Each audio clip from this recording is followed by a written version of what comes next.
Bonjour à tous et bienvenue, c'est Gaël dans Simple et Gratuit. Aujourd'hui, je vous donne une petite astuce très simple. Peut-être que vous avez déjà fait le ménage dans votre disque dur, environ tous les gros fichiers, les dossiers et tout ça.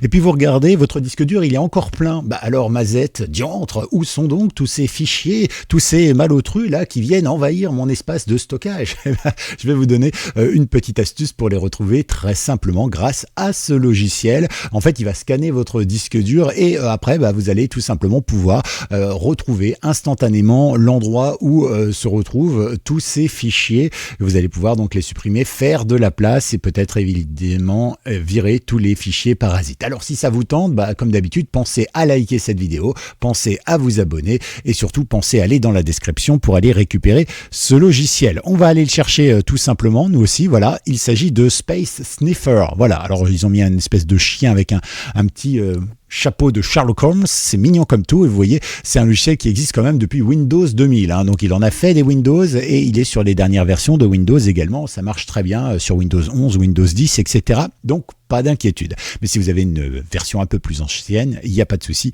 ça fonctionne également. Donc ce logiciel, comme je vous le disais, le but est tout simplement, comme vous le voyez ici, c'est marqué, de retrouver en fait les différents fichiers qui prennent de la place, et parfois là où il y a des doublons, là où il y a des tas de choses comme ça. Donc ça, c'est plutôt cool. Alors, comment ça marche? Eh bien, c'est très simple. On va ici dans Download, d'accord?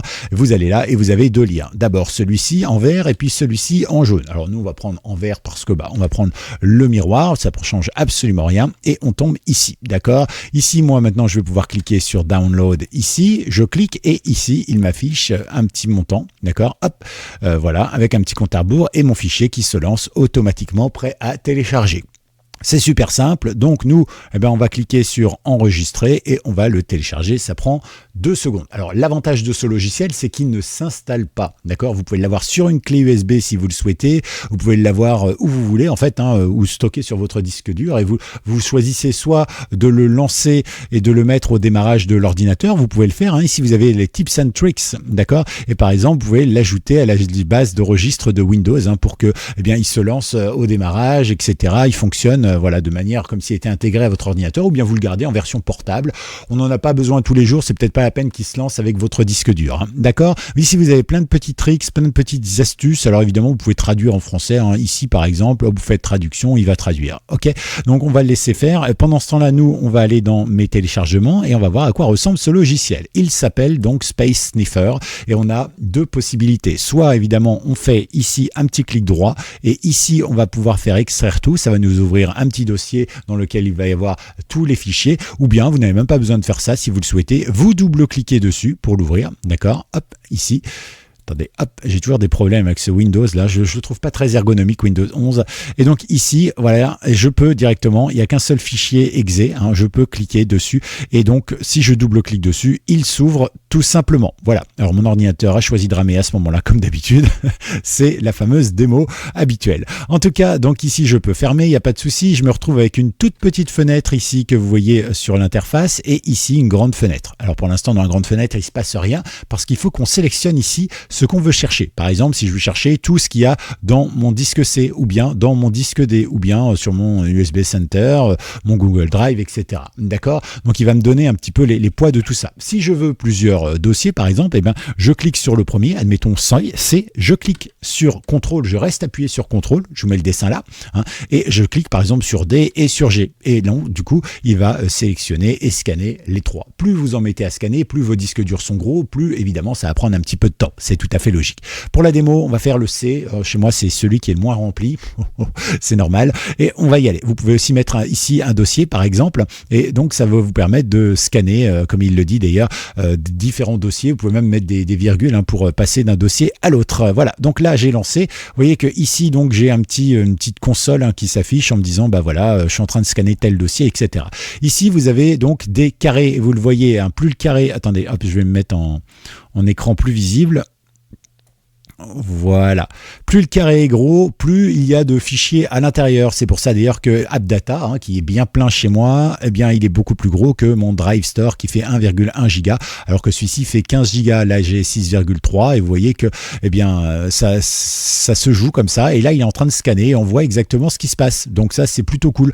Mais par exemple, admettons que maintenant je veuille me déplacer un petit peu dans le dossier AppData et je me dis tiens, dans le dossier AppData, où est-ce qu'il y a beaucoup de fichiers? Eh ben on clique tout simplement dessus. Vous voyez, et là, on va rentrer dedans et à partir de là, on voit par exemple que CapCut me prend 9,1 gigaoctets, donc c'est énorme, je m'en sers pour monter mes vidéos. Je le trouve pas très pratique, mais on fera quand même une vidéo dessus parce qu'il est plutôt simple et gratuit, même si évidemment il correspond pas à ce que je veux. Brave, par exemple, me prend 1,4 giga, c'est mon navigateur. PowerToys qu'on a installé ensemble me prend presque 1,5 giga, un petit peu plus. Google me prend 586 mégas, alors c'est fou parce que j'ai, à part Brave, effectivement, j'ai rien qui correspond à Google, etc., etc. Donc, vous voyez que ici, on a la possibilité de rentrer dedans. Alors, on peut aller dans CapCut pour voir quel dossier utilise le plus de place. User Data, donc là, dans le cache, visiblement, dans Snap Crop. Et voilà, ici, on a toutes les informations et on voit notamment que c'est les vidéos que je monte qui prennent le plus de place, par exemple. D'accord? Donc, c'est plutôt pratique. Vous pouvez aussi faire un petit clic droit, mais ça vous propose pas grand-chose. Ça vous propose le clic droit de Windows.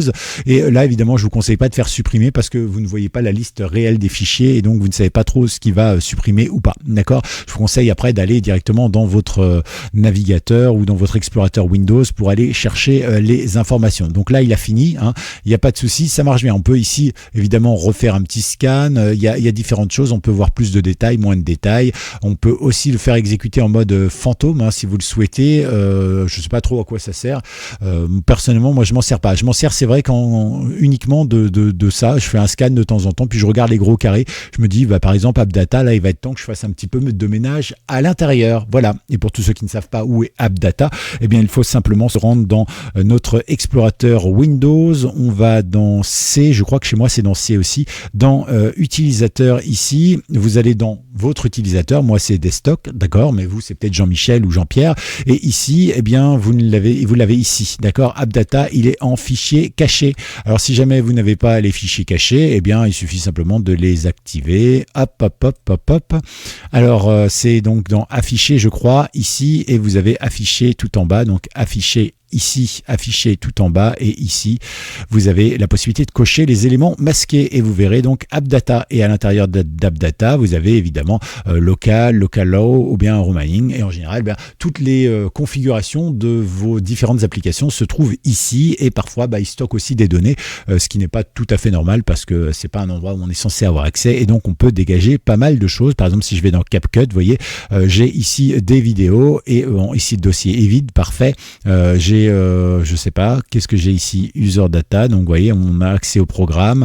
Voilà, mais ça, on reviendra dessus une prochaine fois, peut-être quand on gérera un peu plus les profils d'utilisateurs de Windows, je vous donnerai toutes ces astuces. Mais voilà, ce petit logiciel, bien écoutez, moi je l'ai trouvé fort sympa. Je l'utilise pas souvent, parce que souvent, moi je sais où j'ai mes affaires et je sais ce que je dois dégager. Et puis quand ça m'énerve trop, je formate le disque dur. Après tout, c'est un ordinateur de travail et même là, carrément, c'est une session virtuelle, donc je supprime la session virtuelle pour réinstaller propre. C'est pratique. En tout cas, voilà, vous savez tout. Eh bien, nous allons poursuivre avec une prochaine vidéo dans moins de 48 heures. D'ici là, pensez à vous abonner, pensez à liker, ça aide cette chaîne, ça me remercie également. Vous, ça vous coûte rien. Et puis, que ça me montre, moi, que vous avez apprécié ce contenu. Si vous avez des questions, des commentaires, vous utilisez des logiciels similaires, parce qu'il y en a tout plein, même des gratuits, évidemment, eh bien, n'hésitez pas pour agrandir la liste de connaissances de tout le monde. Hop, vous les partagez en commentaire dans la description. C'est fait pour ça. On forme une belle et grande communauté et à tout bientôt sur Simple et Gratuit. C'était Gaël. Ciao.